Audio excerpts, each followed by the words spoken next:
Hello class 9। चलिए हम आज सेकंड चैप्टर स्टार्ट कर लेते हैं ज्योग्राफी का। Physical features of India. Physical features यानी आप समझते ही होंगे इसकी भौतिक बनावट भारत की कैसी है। चलिए देखते हैं भारत की बनावट किस तरह की है।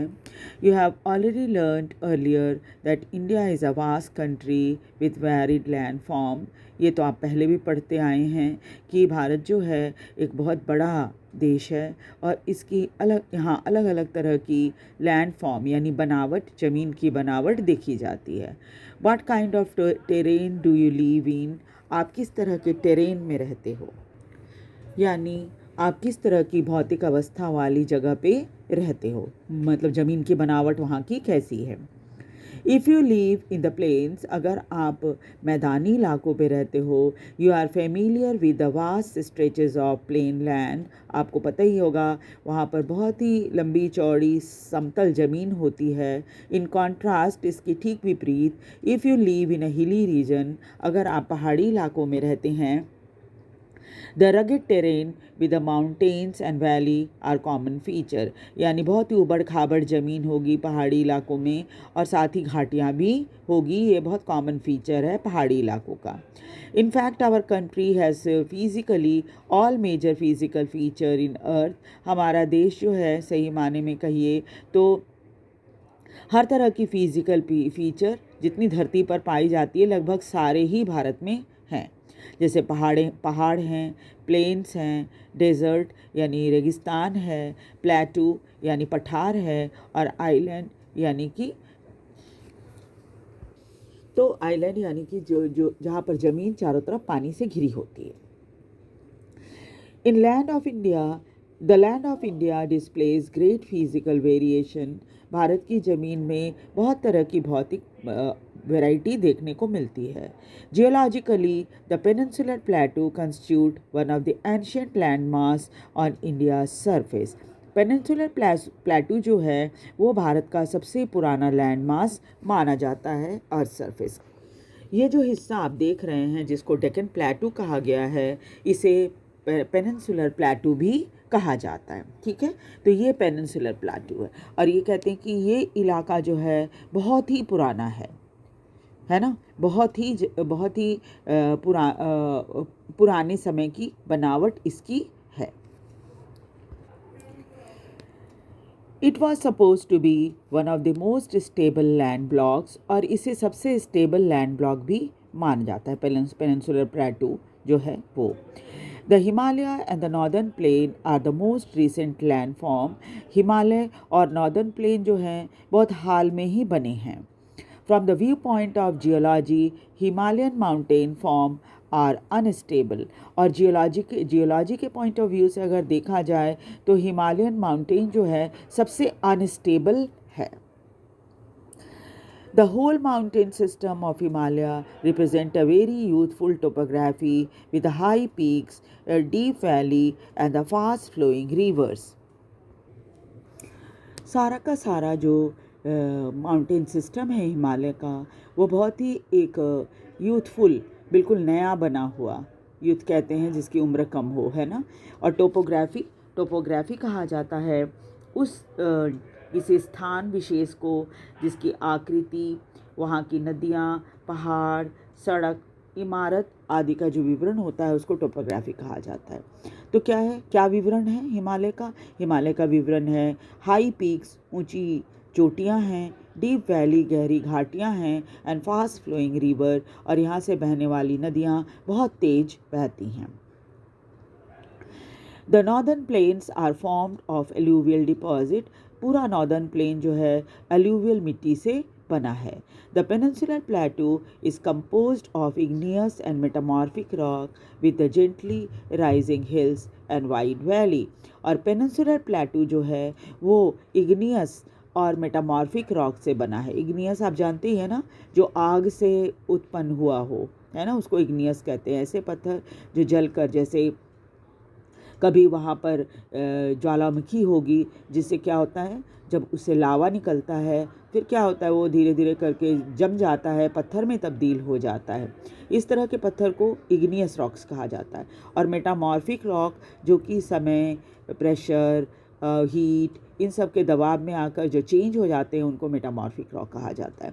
तो क्या होता है कि और इस तरह के पत्थर पेनिनसुलर प्लेटू में पाए जाते हैं। इसके अलावा क्या है, जो पहाड़ियाँ हैं वो बहुत ही धीमे धीमे ऊंचाई की तरफ जाती हैं, यानी बहुत ओल्ड हैं, और वाइड वैली, और उनकी घाटियाँ बहुत चौड़ी चौड़ी होती हैं। Major physiographic division. अब फिजियोग्राफिक डिवीज़न अगर हम भारत का देखेंगे तो देखेंगे कौन कौन से। The physical feature of India can be grouped under the following physiographic division. Bharat में जितने फिजिकल फीचर्स आपको देखने को मिलते हैं उनको अगर ग्रुप में बांटा जाए तो ये इतने डिवीज़न बनते हैं 6। पहला है हिमालयन माउंटेन, दूसरा है नॉर्दर्न प्लेन, तीसरा है पेनिनसुलर प्लेटू, चौथा है इंडियन डेजर्ट, पांचवा है कोस्टल प्लेन, और छठा है आइलैंड। ठीक है, तो ये 6 भागों में भारत की पूरी फिजिकल फीचर को डिवाइड किया जा सकता है।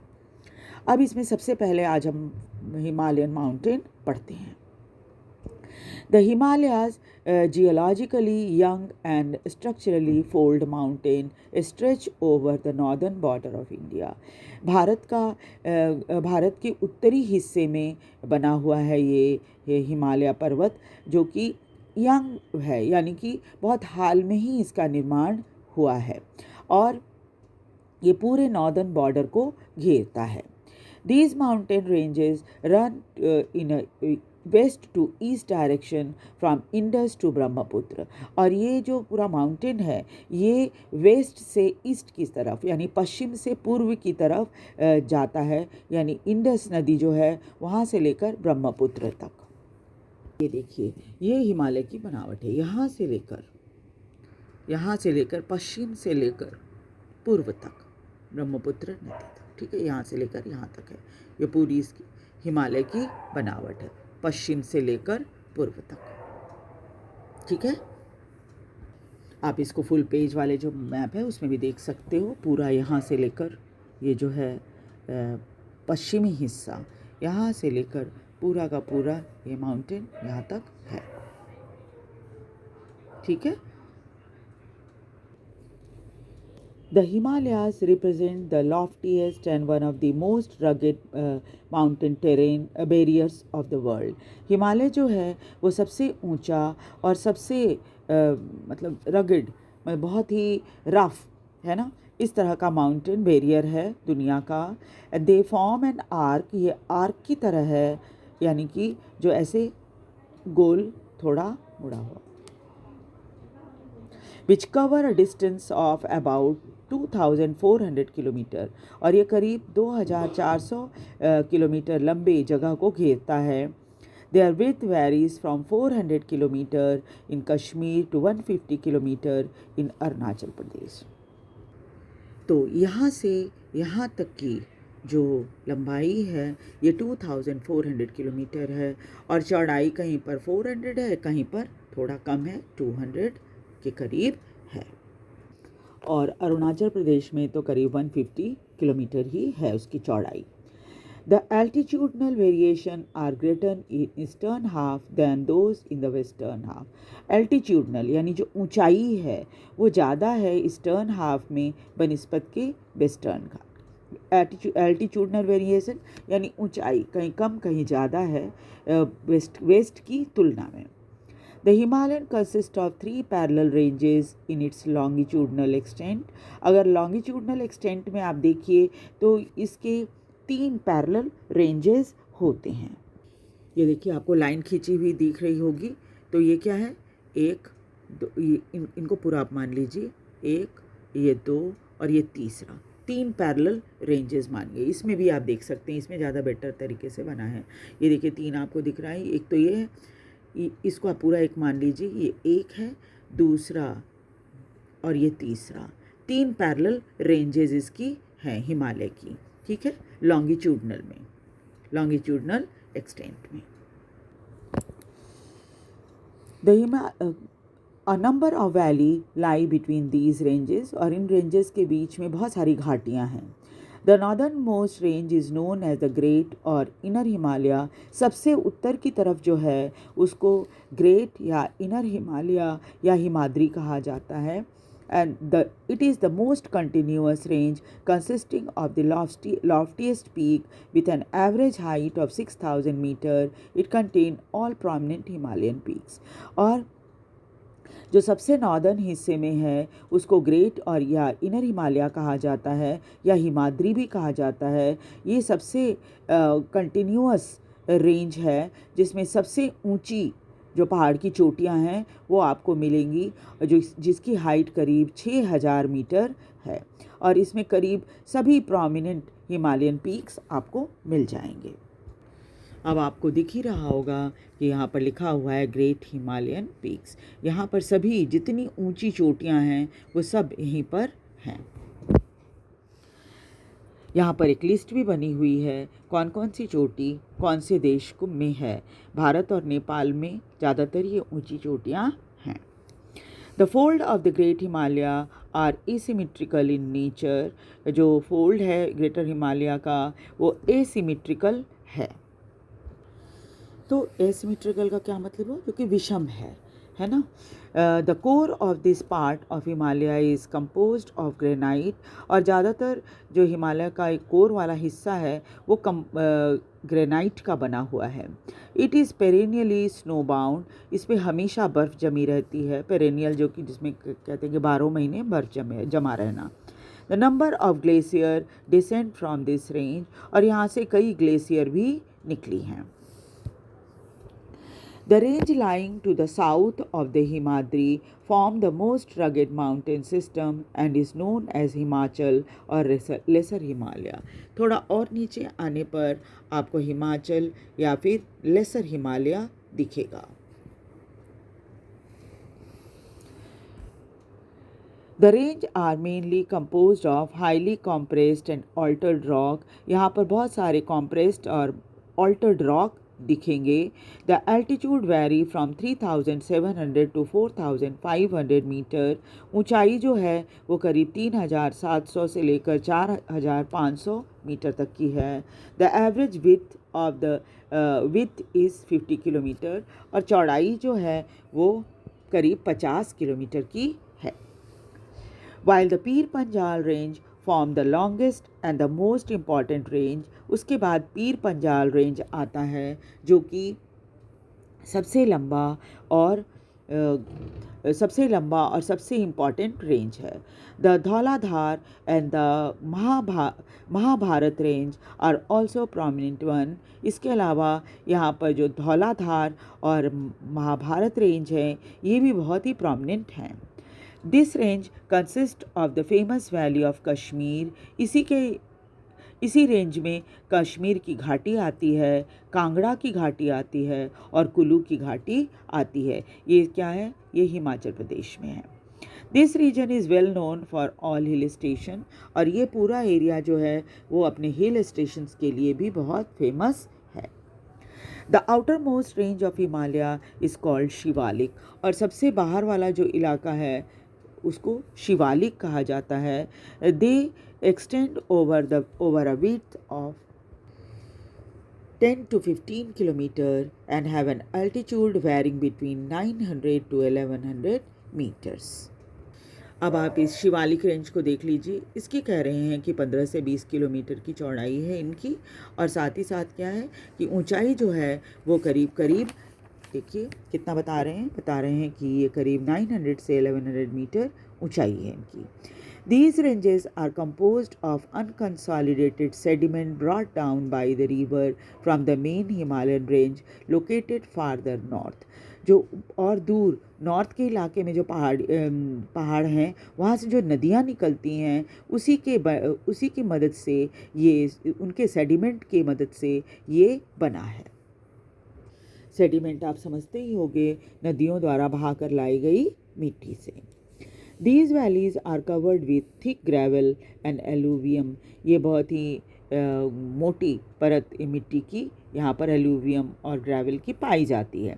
The longitudinal valley lying between lesser Himalaya and the Shivalik are known as दुन्स।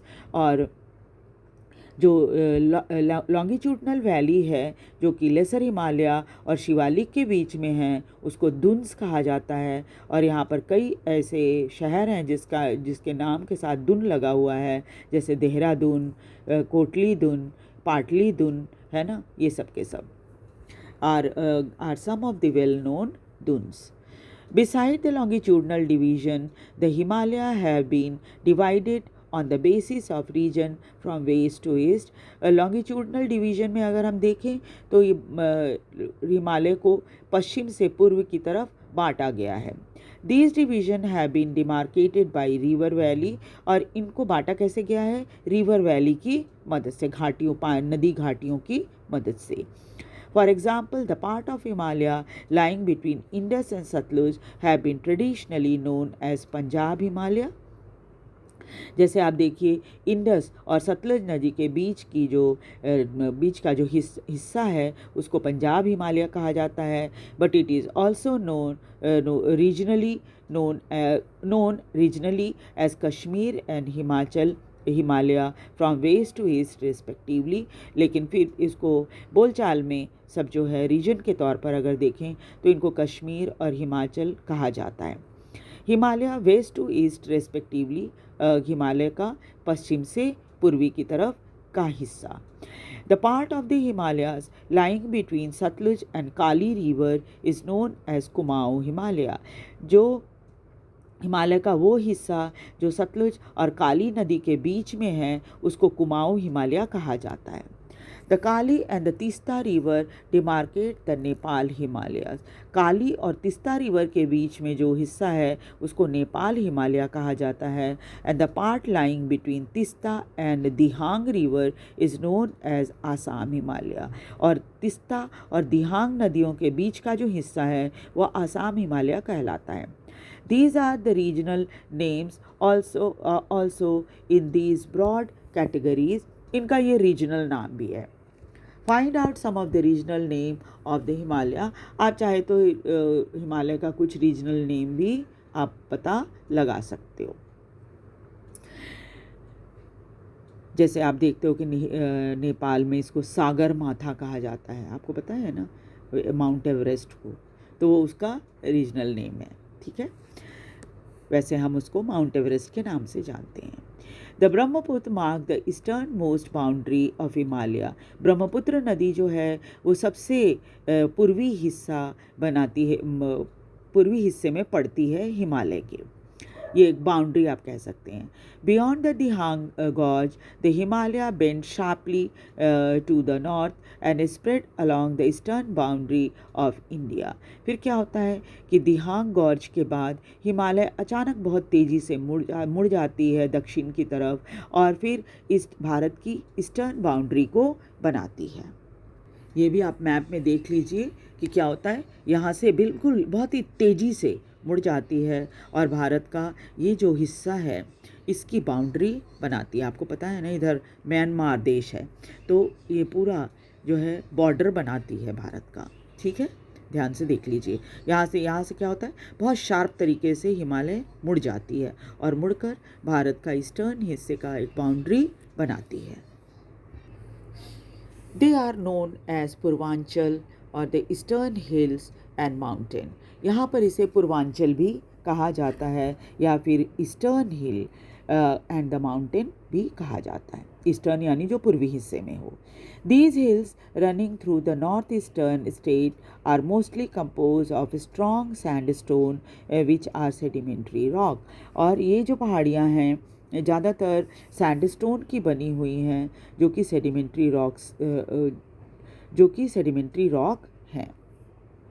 Covered with dense forest, ये पूरा एरिया बहुत घने जंगलों से घिरा है। They mostly run as parallel ranges and valley, और ये लगातार एक के बाद एक करके बनी हुई हैं। पैरेलल रेंज है इनकी।